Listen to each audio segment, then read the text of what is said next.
around the nation, TYT Nation. Jeff Older here with you guys. Welcome to the show. It's Thursday.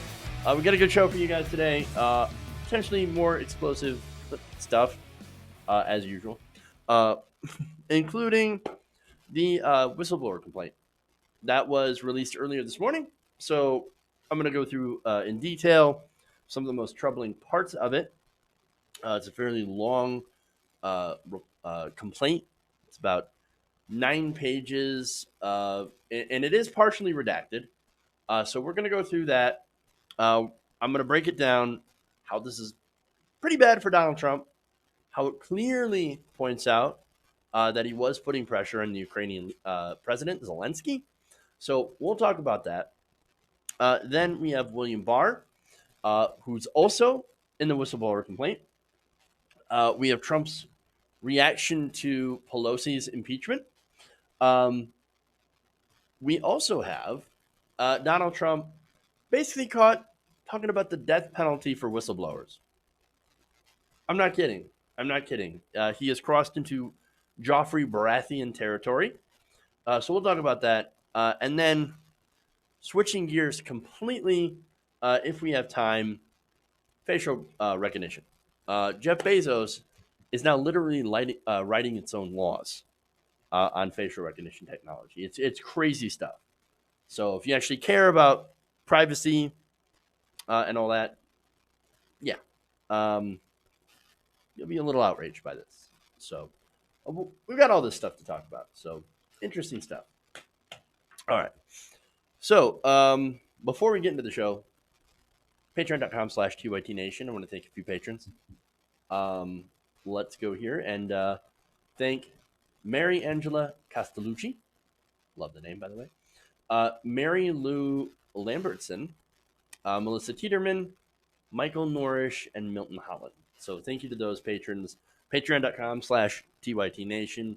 That's how you can support us as well as joining as a YouTube channel member.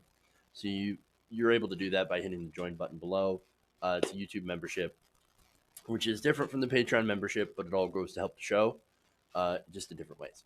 So thank you to those people who support us on the internet. I appreciate it. Wouldn't have a show without you guys, and that's why we do the show together. Okay. So speaking of doing the show together, please like and share the stream as well. Again, helps it get out to more people. We had somewhere around 250 yesterday, which is amazing. You guys are awesome, as usual.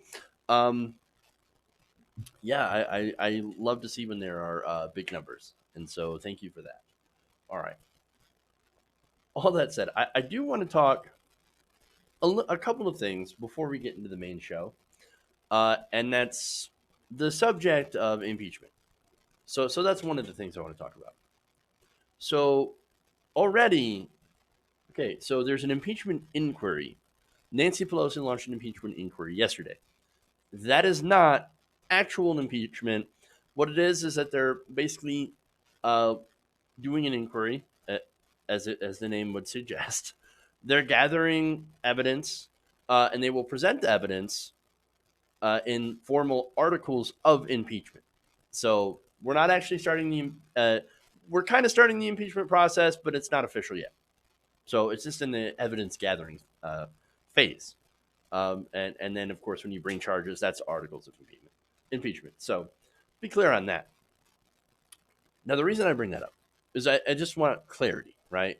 Make sure that, because a lot of people think that impeachment means you automatically remove the president as soon as it begins. Ridiculous, right? Ridiculous. So there's that. Okay. So now, the other thing I want to address is how Nancy Pelosi can mess this up, can bungle the people. I know. You look at the news for the last couple of days, and it's very, very clear that Donald Trump committed a crime. It was also very clear that Donald Trump committed other crimes related to the Mueller report. There was the 10 instances of obstruction of justice. Even though there wasn't an underlying crime, you were still obstructing justice. That is still a crime. So we have 10 instances. Mueller said, I'm not going to indict due to my interpretation of DOJ procedure. I'm just going to leave it to Congress. And so Nancy Pelosi did not want to pursue impeachment. She was afraid. Look, there's a lot of people that have a legitimate fear that this will turn out like like it did with Bill Clinton, right? So Bill Clinton survived impeachment, ended up doing much better actually, and the Republican Party suffered heavily for it in the aftermath. Now, I understand that fear. I get it, right? Especially if your only goal is to get rid of Donald Trump and you don't believe that this will do it. You believe that it will energize Trump's base. For me, I don't see how it would energize Trump's base more than he's already energized them, because the people that are left with Donald Trump are insane people anyway.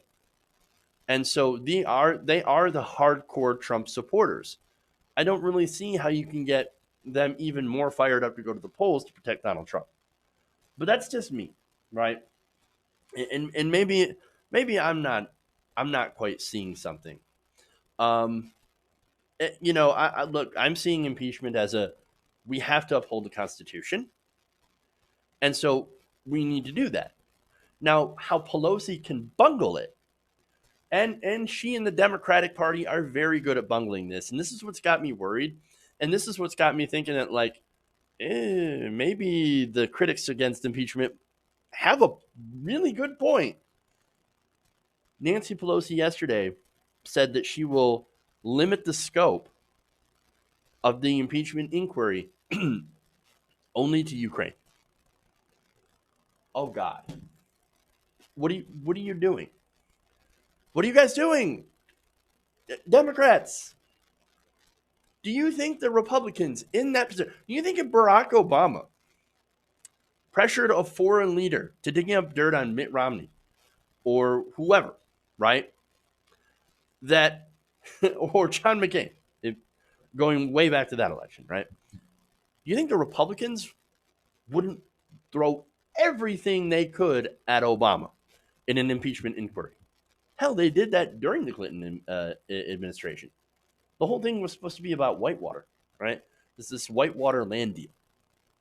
Instead, I don't know, President high crimes misdemeanor had a blowjob in the White House. He was unfaithful to his wife, got impeached.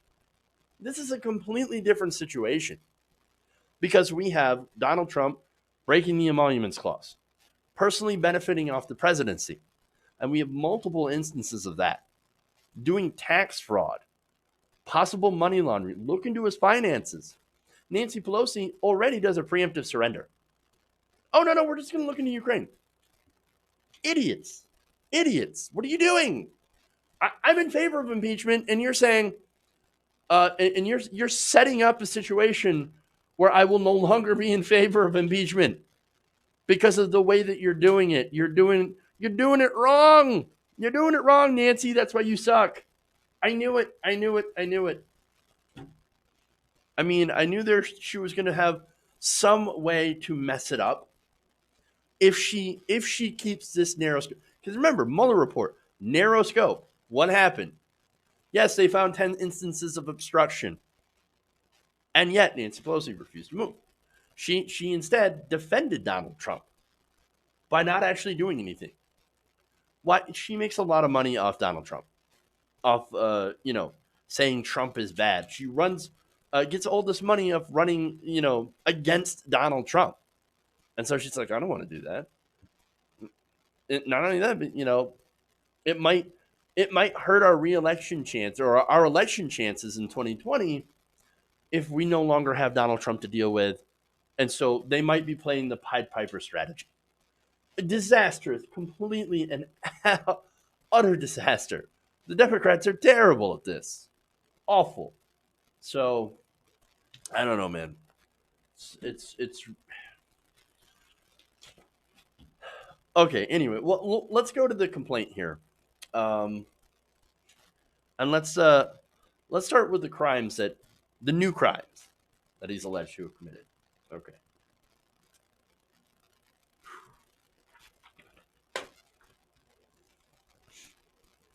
All right. So the whistleblower complaint is out in a redacted version. And it seems to be pretty bad for President Trump. So I'm going to go through the complaint, which is, again, mostly unclassified, but there are some redactions in it. Now, the complaint starts with saying the whistleblower is reporting an urgent concern. And now, new reporting, by the way, to add to this, is that the whistleblower has been kind of identified, not really, though. Only as someone who works for the CIA, and was close to the White House. So either he worked in the White House or he was very close to the White House. I think it was on detail in the White House. Again, very new report, okay, that just came out. So CIA person. All right. So that's the whistleblower, right? So now he's got an urgent concern. And in the complaint, it's written that in the course of my official duties, I have received information from multiple U.S. government officials that the President of the United States is using the power of his office to solicit interference from a foreign country in the 2020 U.S. election. This interference includes, among other things, pressuring a foreign country to investigate one of the president's main domestic political rivals. The president's personal lawyer, Mr. Rudolph Giuliani, is a central figure in this effort. Attorney General William Barr appears to be involved as well. Yikes. So that's important. Giuliani is involved. Donald Trump's personal lawyer. And look, he should not be in any sort of diplomatic capacity whatsoever. Again, Donald Trump's personal lawyer is actually not part of the government. What is he doing? What is he doing? Doing Donald Trump's personal bidding. That's what he's doing. And of course, Attorney General William Barr should also not be involved. It's crazy. Now, Barr, for his part, by the way, should be forced to recuse himself. Plain and simple. Okay, more. He said, I was not a direct witness, and this is also important, to most of the events described. However, I found my colleagues' account of these events to be credible because on almost all cases, multiple officials recounted the fact patterns that were consistent with one another. In addition, a variety of information consistent with these private accounts has been reported publicly. Again, really important, adding to the credibility. So now Republicans, of course, have already jumped on that. Oh, see, he didn't even see half the stuff. So it's what, secondhand account? I mean, come on.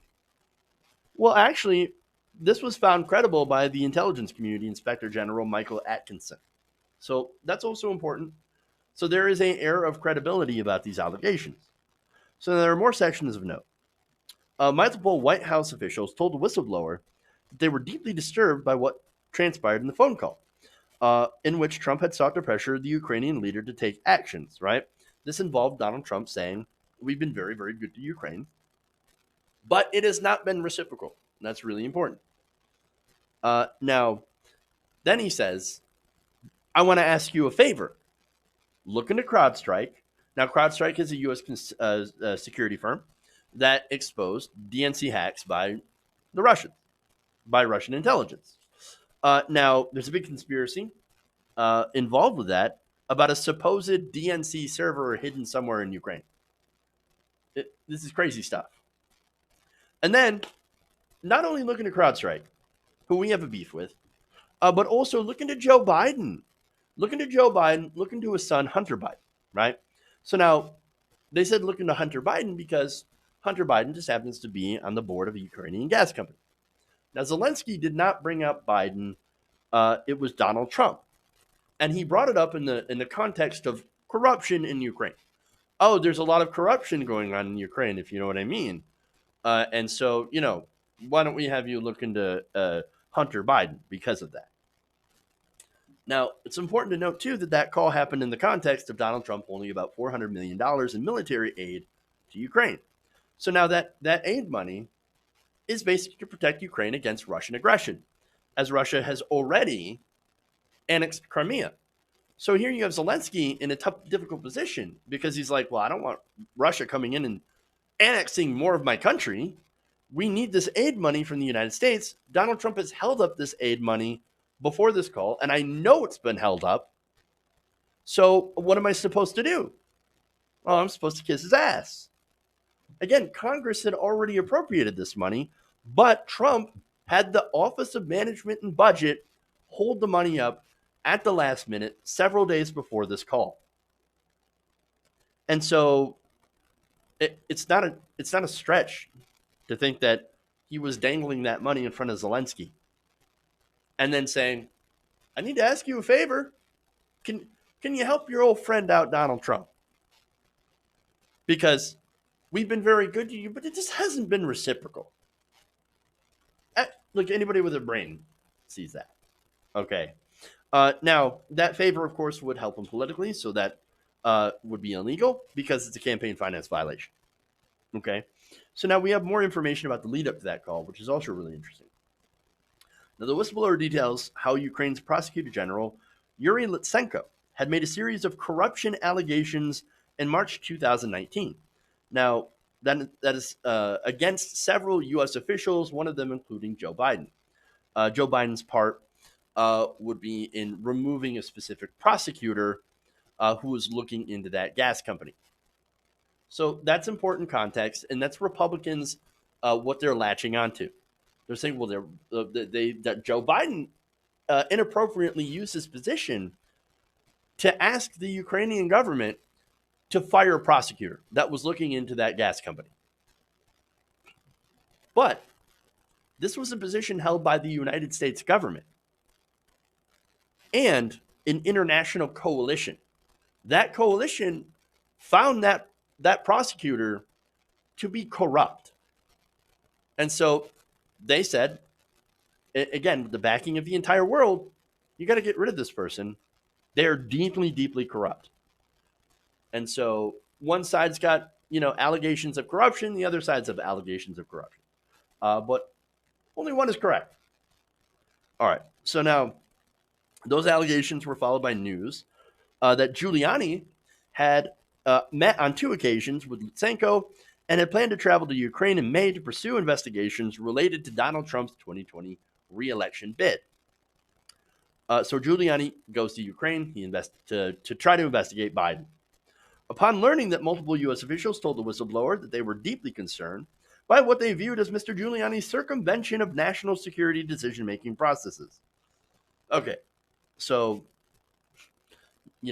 again, Giuliani, Donald Trump's personal lawyer, going to Ukraine to do personal investigations against his political opponents, while also saying that and this is what Giuliani's saying, is that he was acting on orders from the State Department.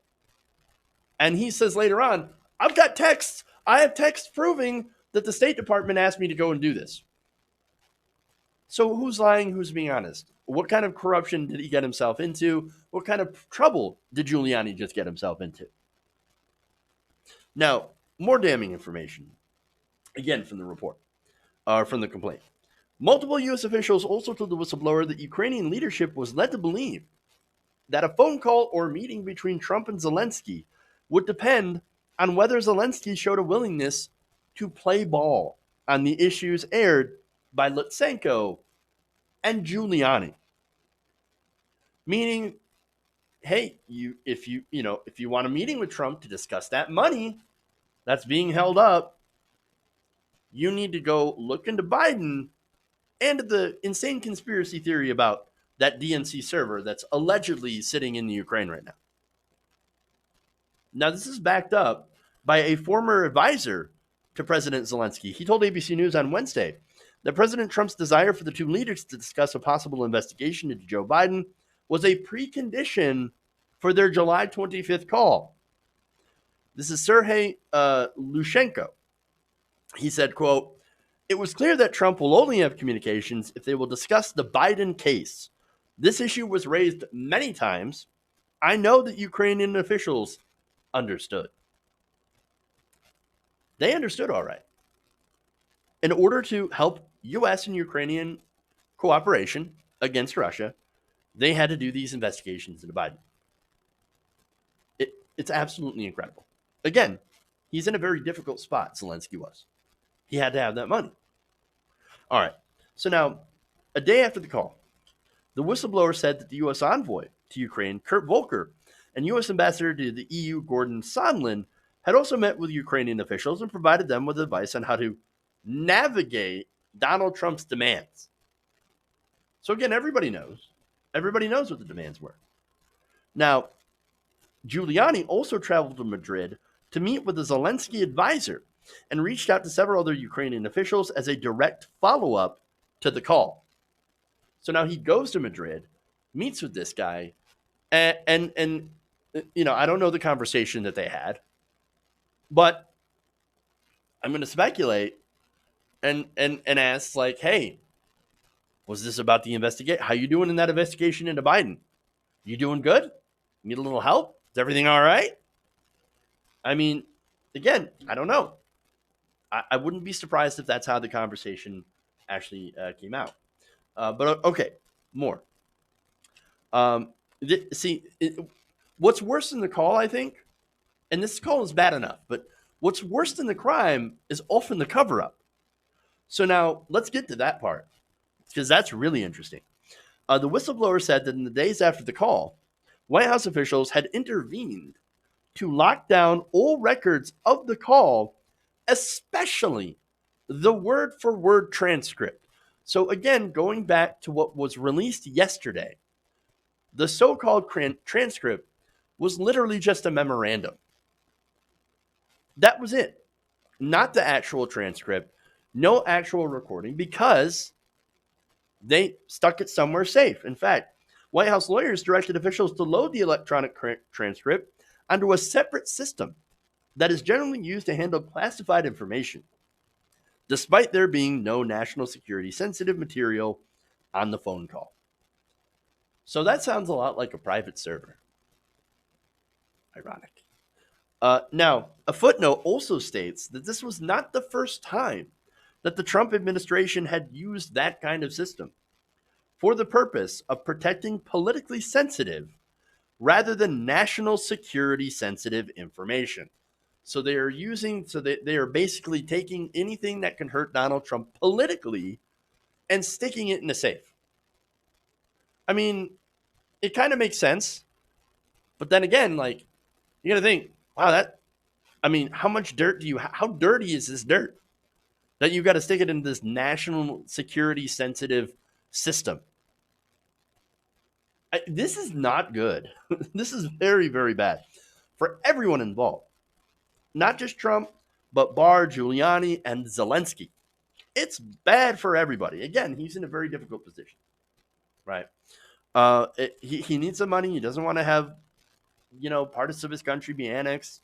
And he says, oh, I guess we'll play ball with Trump, give him what he wants, look into Biden, he'll release some money. After that, he gets the chance to speak to Donald Trump on the phone, butters him up. I gave you I talked about the memo and gave you very clear examples of him saying, oh, yes, Donald Trump, I stayed in one of your Trump hotels. I can't wait to talk to you. You were a teacher. I learned from you.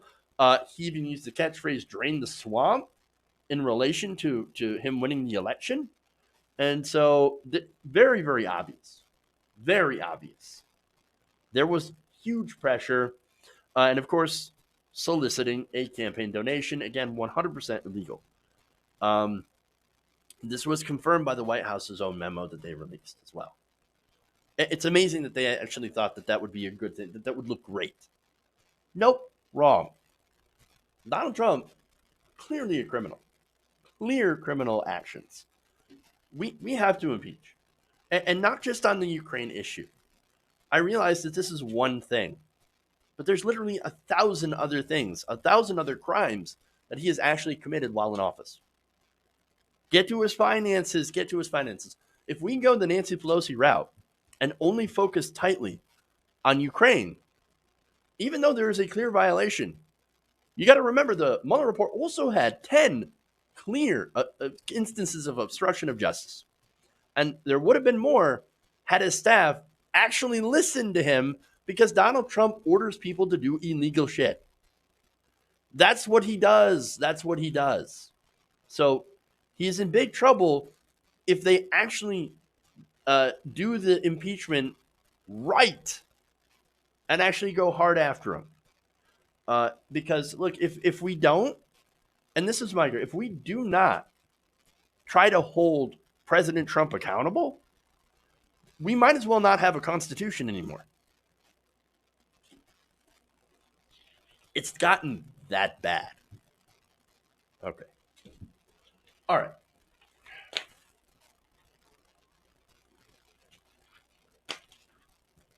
All right. Let's go to William Barr and his involvement.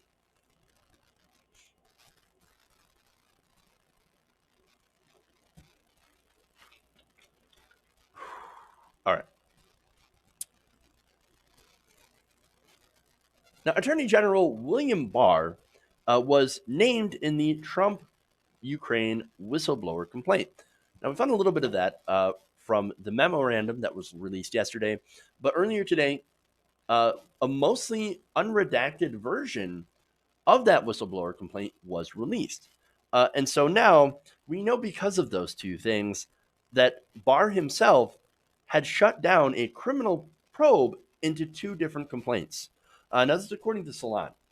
In August, the intelligence community's inspector general had submitted a criminal referral to the Justice Department after receiving the whistleblower complaint related to Trump's phone call with Ukrainian President Volodymyr Zelensky about former Vice President Joe Biden and his son. Now, this is according to DOJ spokeswoman Carrie Kupek. Now, she put out that statement. Now, the Inspector General's report cited Trump's call with Zelensky as a, quote, potential violation of federal campaign finance law. That is, of course, a crime. Pressuring the leader of another country to do an investigation that will help you politically is an obvious crime. Now, the DOJ's criminal division had reviewed the referral and determined that, quote, there was no campaign violation, according to Kupek. Now, the DOJ's Office of Legal Counsel issued a statement acknowledging that the Inspector General found the allegations in the complaint credible, but argued that the content of the call did not amount to anything of value, which is required to pursue a campaign finance violation. So that's, of course, one of the Republican talking points. Can't be quid pro quo because they didn't actually explicitly mention the Ukrainian aid money. But that Ukrainian aid money was being held. Again, this is something that Congress had already appropriated, said, okay, let's send that to Ukraine to help them defend themselves against any possible Russian aggression, which Russia had already annexed Crimea. And so before they were going to send that money, Donald Trump directed the Office of Management and Budget to stop that payment several days before that call. And we know that. We know that from the complaint, and we know that from the memo. So now Kupek did not mention that the acting director of national intelligence, Joseph McGuire, also submitted a criminal referral to the DOJ. Now, let's go to the New York Times here, who explains that Kupek did not mention that the DOJ officials who reviewed the referral did not consider the suggestion that Trump blocked congressionally approved military aid to Ukraine before the call as part of his pressure on Zelensky to pursue an investigation into the Bidens. Really? Oh no, we just having to hold up this aid money, but that is not at all related to the pressure. Well, again, President Trump said, we've been very, very good to you, Ukraine, but it has not been reciprocal. I want to ask you a favor. And then he goes on talking about CrowdStrike, and then he goes on talking about Biden, and which Zelensky at first thought it was about buying American missiles. Oh, yeah, we're going to buy some javelins. We thank you so much for helping us. You're absolutely right. The EU is just not helping out enough. We're going to buy some javelins. And then Trump says, no, that's not what I want. No, I want an investigation into Joe Biden. It's clear as day. Clear as day. So now, let's go into more here. Later in the call, Trump urged Zelensky to work with William Barr. So now, as well as with Trump's personal attorney, Rudy Giuliani, about investigating Biden's involvement in removing a Ukrainian prosecutor who had investigated an energy firm his son, Hunter Biden, was working for. So now, that prosecutor, by the way, according to not only the United States position, but an international coalition, realized that this prosecutor was corrupt. And so Biden had asked for the removal of that prosecutor. Now, does that help Hunter Biden? I'm not sure. I'm not sure if the investigation had even, I guess, been completed and if that had implicated Hunter Biden in anything illegal, right? So, look, actually, you know what? There was a news story that came out, and I just remembered this. Um, that same prosecutor said, no, we didn't find anything illegal about Hunter Biden. So there you go. There was nothing there. But yet, Trump told Zelensky, a lot of people want to find out about that. So whatever you can do with the attorney general, well, that would be great. So now he's saying, work with Barr. Barr will get in contact with you. He's one of my people. And so will Giuliani. Now, did Barr actually do that? No, but he actually did shut down, his team did shut down an investigation into these allegations. And so that's very interesting. Um, Look, he's using his office to protect Donald Trump. I think it's very, very clear. That's the whole point of William Barr. That's what he was hired to do. Again, back when he was a lawyer, when he was not in government, he literally wrote a letter saying what the Mueller report is doing is wrong. The Mueller investigation is wrong. The president can't do anything wrong. And that was his audition. And it worked. It worked. He ended up getting his position as his attorney general. But even Barr's not stupid enough to do actual crime, to actually go and meet with the Ukrainians. And so that's the thing. While Giuliani is dumb enough, Barr doesn't seem to be. So he may be loyal and he may be a lapdog, but not when it comes to things that could actually put him in prison. And that's really, really important. So, but so far, blocking these reports does not look good at all. He will use that office to protect himself and Donald Trump. And I think that he should immediately recuse himself and be forced to testify in front of Congress about what he knows under oath. And if he refuses to do so, well, lock him up, put him in jail, start using your authority to get some real answers. Okay. So here's what we're going to do. I'm going to take a break. We'll come back. We've got more stories, so stay right here. I'm going to read a few super chats after the break, as well as some comments. So stay right here. We'll be back in a couple of minutes. Around the nation.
Welcome back to the show.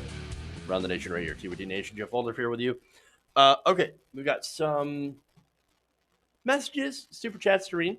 So we'll start with those. Let's see. Let's go here. Lord Regulus says, this reminds me of 2016. Hillary wasn't willing to pull the trigger to fully show Trump's corruption because of her own dirt. This time, Trump was dumb enough to shoot at Biden from his glass tower. So that's a really, really good point. And I think that's part of why look, let me give you an example, right? So why these powerful people don't want to go after each other. Number one, they're in the club, right? And the biggest crime is to go after somebody else from the club. Number two, let me look at the example of Richard Neal. So Richard Neal is head of the House Ways and Means Committee. He could have asked for Donald Trump's taxes. You know, the thing that David Corn tweets about every single day? Well, it'd be a really good day to see Donald Trump's taxes. I think we're far beyond that point, but still. Really, really important thing, right? In fact, that's one of the subpoenas is about, right? To get access to Donald Trump's tax returns. He could have done it, Richard Neal. You know what he did? He refused. No, I'm not going to do that. You know why? Richard Neal hasn't released his taxes. There's some corruption. So the overall point is they don't want to go after Donald Trump on certain things because they themselves are guilty of similar things. And so that's a really, really good point, Lord Regulus. So thank you for making that. David Richardson says, I find Trump's slogan, drain the swamp, ironic. Much of his voter base lives in a swamp and have for generations. He's saying he'll destroy their lives and livelihoods, which he is already doing. Yeah, but it is so much more fun to own the libs. Even if you burn down your own house to own the libs, at least you've owned the libs. I mean, look at they want to throw water in your house. Try to put the fire out. No, don't touch my house, libs. Get out of here. We just so owned you. It's crazy. It's crazy how they react. There's a literal constitutional crisis. And they're like, ha ha what? The literal you're crashing the country. But anyway, complete and utter insanity. Sarge Tech finally says, Trump, the businessman, has no diplomatic experience and he's running the country like one of his casinos. We all know how that worked out. Indeed.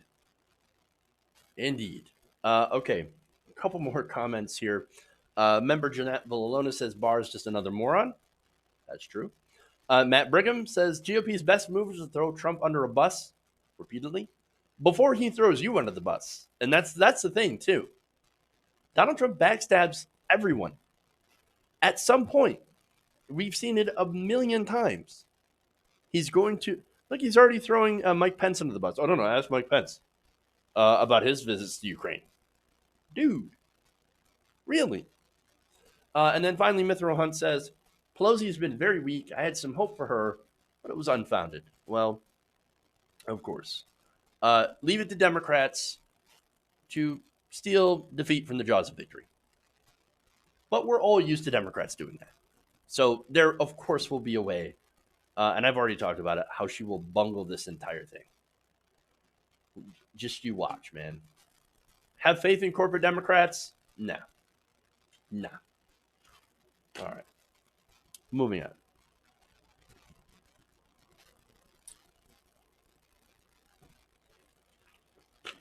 Got a little bit of anger here. You know what? First, before we get to that, actually, let's get to the whistleblower. All right. Here we go. Now, President Trump was caught on tape suggesting that the whistleblower, who has now been sort of identified as a CIA agent, who filed a complaint against him, should be given the death penalty. Talk about extreme. Now, the LA Times has reported that the president had spoken at a private breakfast on Thursday at the Intercontinental Hotel in New York City. Now, in that speech, which we don't have the recording from right now, I don't believe it's been made public yet, but he likened the Ukraine whistleblower to a spy and suggested that he received the death penalty for filing the complaint. So now, okay, let me give you the text here of what allegedly was said. Basically, Trump says that person never saw the report, never saw the call. Wow. Okay. He never saw the call, heard something, and decided that he or she or whoever the hell they saw, they're almost a spy. I want to know who that person is, who the person who gave the whistleblower the information, because that's close to a spy. You know what we used to do in the old days when we were smart? You know, the spies and treason, we used to handle it a little differently than we do now. Okay. All right. So that's what we have here. Let me give you, let me set you straight on one thing. Whistleblowing is not spy. It's actually not leaking. This person ended up going through the proper channels and followed the proper procedure. So, because that's what you're supposed to do.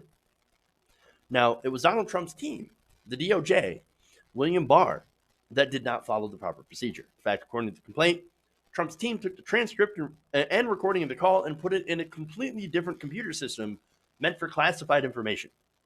That's classified national security secrets, not political secrets, which is what this is. There was no actual national security information in this, in that memo, in that transcript. Now, the DOJ also shut down 2 criminal referrals of the call, saying, "Oh, not a crime. No quid pro quo. Okay, nothing of value. Don't worry about it. No need for you to look at this whatsoever." Now, in this call, or I'm sorry, in this in this meeting, private record, I should say, he went after the media for reporting it. You know, these animals in the press, they're animals. Some of the worst human beings you'll ever meet. They're scum. Many of them are scum. And then you have some good reporters, but not many of them. I'll be honest with you. And then ended with saying, they're talking about me and I didn't do anything. I don't know if I'm the most innocent person in the world. Okay, well that's interesting. No, you would not be the most interesting. Interesting person in the world. Well, probably not. But also the most innocent person in the world. You certainly are not. So now, of course, the death penalty, right? We're talking about the death penalty for whistleblowers. Utter insanity. But of course, as you know, the president hates whistleblowers. He hates leakers. He hates law enforcement, even. In fact, he said, don't even trust the FBI. Don't trust any of our intelligence agencies. And this is funny because as somebody who's on the left, that's our line, dude. What are you doing? No, the FBI and CIA and these intelligence agencies have traditionally been against leftist movements. So it's kind of funny now how you've got a Republican president, deeply right wing, saying, don't trust the CIA or the FBI because they're actually trying to do their job. Crazy, I know. All right. So, and by the way, don't trust anyone but me. And that's the central argument of Donald Trump. Don't trust anybody but me and the people that are around me, as long as I'm telling them what to say. That includes my corrupt lackey, William Barr. Trump is literally Joffrey Baratheon. Now, that said, let's not pretend that whistleblowers were treated very well in the United States before Trump. They were not. Remember, Chelsea Manning, Edward Snowden. Chelsea Manning, by the way, Chelsea Manning was literally tortured in prison. This was during the Obama administration. Again, Edward Snowden had to flee to Russia because of what he revealed, the NSA spying. Again, under the Obama administration. John Kiriakou also spent time in prison. Come on, dude. All whistleblowers, they end up going to prison. Come on, man.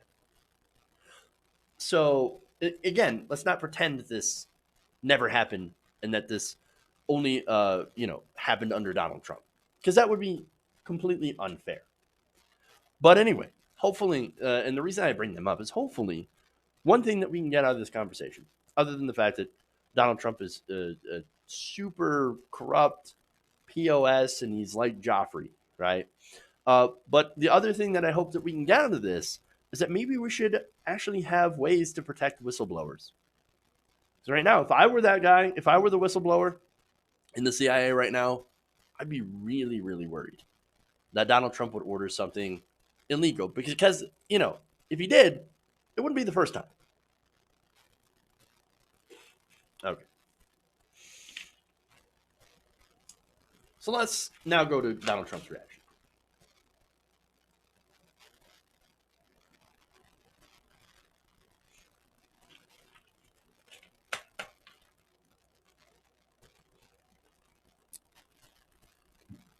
Now, earlier this morning, President Trump started off his day with some angry tweets.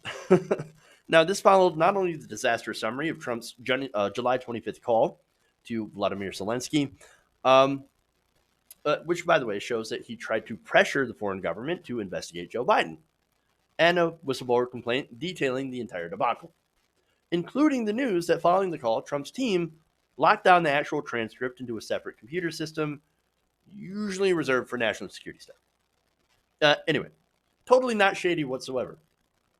Totally not. But anyway, turns out, according to that complaint, the system had been used multiple times to hide possibly politically damaging stuff. So who knows what else is in there? Very interesting.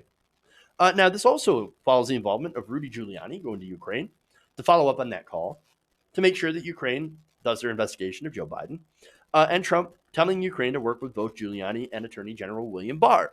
So all those people are kind of swept up into this. Now, all of this has led Nancy Pelosi, who's normally incredibly weak, to, and by the way, was somebody who was against impeachment, finally saying, okay, I give up. I give up. Fine, we'll start an impeachment inquiry. Okay. Now, that has President Trump in a meltdown. So let me show you one of these tweets. The greatest scam in the history of American politics. All caps. Great. So now there was another tweet here.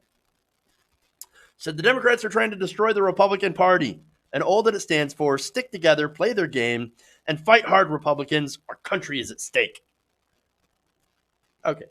So on the Republican Party. They essentially have destroyed themselves at this point by over the last few decades, even before Trump, because really Trump is not he's not the disease, he's a symptom, right? Symptom of that disease. And look, that disease involves corporate Democrats as well. But that's a longer discussion. But anyway, yeah, they basically don't embrace minorities, working people. They stand for the white Christian male, which is great if you're a white Christian male. Not so good if you're anyone else. So there's that. They are, I think, the party of white fragility. And who is the most fragile of them all? Mirror, mirror. That would be President Trump. Okay. So anyway. Now, the internet had some fun with this, as usual. Lorraine Frankenberry says, Trader says what? Interesting. Brian Class said, the evidence is literally in the transcript that you released. The acting director of national intelligence, who you appointed, deemed the whistleblower complaint credible and urgent. You were fighting against evidence coming from your own office. It's a really good point. Jeremy Newberger said it's like Watergate, but with more whining. Yeah, look, one of the tweets before is presidential harassment. No president has ever been treated this badly in American history. JFK had his face blown off. What are you talking about? Seriously. No, nobody's been treated this unfairly. Sure. Okay. Anyway, there's more. Christopher Zullo said, let's remember, it's not just about this call. It's about previous calls and actions beforehand. Important context. Was support withheld when you mentioned Biden on Ukraine call? Was it quid pro quo, implication or reference? Doesn't have to be on this call alone. And look, we know that there were 8 separate instances of him pressuring Zelensky, the Ukrainians, to do an investigation into Joe Biden.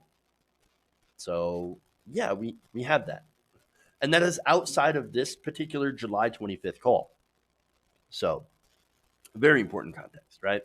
And look, the whistleblower complaint goes into great detail about the actions taken by Trump and Giuliani before this call, noting specifically how the Ukrainians had to show that they were willing to play ball and show a willingness to investigate Biden before Trump would talk to them on the phone. So that's important context. But Dean Nobledalo points out something interesting, and I enjoy this. Guess what happened on July 25th? The day Trump asked Ukraine's president for dirt on Joe Biden. Fox News released a poll showing Trump losing to Biden by 10 points. Trump's, of course, went after the poll on Twitter, and Obadala thinks that this is what caused Trump to panic and call Ukraine. If so, interesting. I mean, again, they cite Biden's corruption as the reason for the investigation, right? Especially Hunter Biden, right?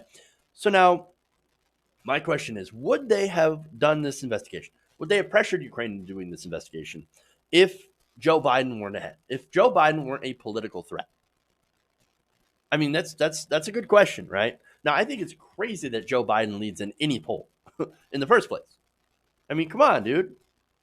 But say either Bernie Sanders or Elizabeth Warren were in first place. Now, do you think that he would have still launched something on Joe Biden if he were in sixth? If he were not a political threat?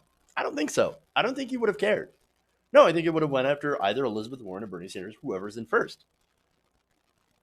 It's not because of Biden's corruption. And look, Hunter Biden served on the board of a Ukrainian gas company. The Ukrainians had a prosecutor that the entire world believed was corrupt. Joe Biden was VP. Is there a conflict of interest? Yes. Are the benefits to Hunter Biden incidental? Unfortunately, yes. Again, conflict of interest would not have been there in that position. And I don't believe that they never talked to each other about that stuff. Oh, come on. You know they did. Of course. Joe Biden is a different kind of corrupt. It's a systemic corruption. Whereas, Donald Trump is more of the actual in your face personal corruption. And that really is the difference here. If you want to criticize that, I will be right there alongside you criticizing that. But unfortunately, there's nothing illegal about this systemic corruption, even if it is systemic. So now, soliciting a campaign donation, which is what this would be from a foreign leader, is 100% illegal. And so when you look at this, when you look at the context, Trump had all the power, all the leverage in that situation for there to be pressure on the Ukrainians. And so that's why, and he knows it, and that's why he's in such a gigantic panic. Okay. You know what? That's all I have time for. Well, I don't know. Maybe I can try to fit that Bezos story in here. I know all the right wingers in here would love that because I'm actually against Jeff Bezos. So, see how that turns out.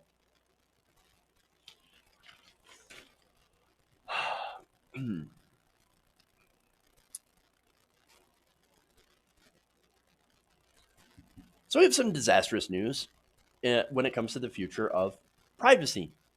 It appears that Amazon's Jeff Bezos, his company, is writing facial recognition regulations, not software, but regulations for legislators to enact. That is disastrous. That is what digital rights activists have been warning us about when it comes to Silicon Valley. And so, look, the problem with Silicon Valley is they have too close of a relationship with lawmakers. People like Bezos and companies like Amazon have so much money that they could buy our politicians and are literally now writing legislation. So the newest thing, of course, is facial recognition technology. Now that is disastrous. Now Bezos had said about this, quote, "It makes a lot of sense to regulate that. It's a perfect example of something that has really positive uses. So you don't want to put the brakes on it. At the same time, there's a lot of potential for abuses with that kind of technology. And so you do want regulations." Well, I do. The problem is I don't want Amazon writing those regulations, especially since they're selling that software or they're developing and will sell that software. That is a huge, huge problem. That's essentially saying a corporation can write the regulations. Oh my God, they already do. In fact, they do a lot. look at ALEC. They literally would write regulation and then submit it to Congress. Sometimes they would still have the stamp on it. I mean, that's crazy. But in this case, it's happening with very dangerous technology. And of course, facial recognition technology is dangerous because it misidentifies a lot of people, for one, and it basically destroys privacy. And so that's a big problem. So now, let me give you a statement from Evan Greer, who's deputy director for Fight for the Future. She said this, quote, Amazon wants to write the laws governing facial recognition to make sure they're friendly to their surveillance-driven business model. But this type of technology poses a profound threat to the future of human liberty that can't be mitigated by industry-friendly regulations. We need to draw a line in the sand and ban governments from using this technology before it's too late. And I think that's the correct take on this. Fight for the Future also says Silicon Valley's calls to regulate facial recognition are a trap designed to hasten the widespread adoption of this invasive and harmful technology by implementing weak regulations that assuage public concern without putting a dent in corporate profits. And so that's why Amazon is interested in this, right? Governments want it because, they think that it's going to actually help them, track down criminals, essentially. And they want to build a gigantic database of everybody's face. Now, that's disastrous if you believe in privacy. I don't know why more people aren't freaking out about this. This is a huge invasion of privacy, especially having your face in a database. It's crazy. It's already bad enough that private companies are doing similar things, have similar things. But now the government, Jesus, man, no, we got to wake up and oppose this technology. And even worse, oppose Amazon, a private corporation who's going to make billions of dollars on this technology, selling it to the government from writing regulations. It's absolute insanity. Now, luckily, there are people fighting against this. Again, you've got Fight from the Future, and also the ACLU. In fact, Matt Cagle, a civil liberties attorney of the ACLU of Northern California, said the organization should be on alert for weak corporate proposals seeking to undermine the efforts of cities which have passed facial recognition bans, and lawmakers in states including New York, Michigan, and California who are pushing for statewide bans. Look, statewide bans are good. A national ban would be much, much better. So, push your politicians, bring up this issue. Say we are not comfortable with allowing the government to have this technology, and especially not comfortable with having private corporations be able to write the rules on it. So if you care about privacy, you care about this issue.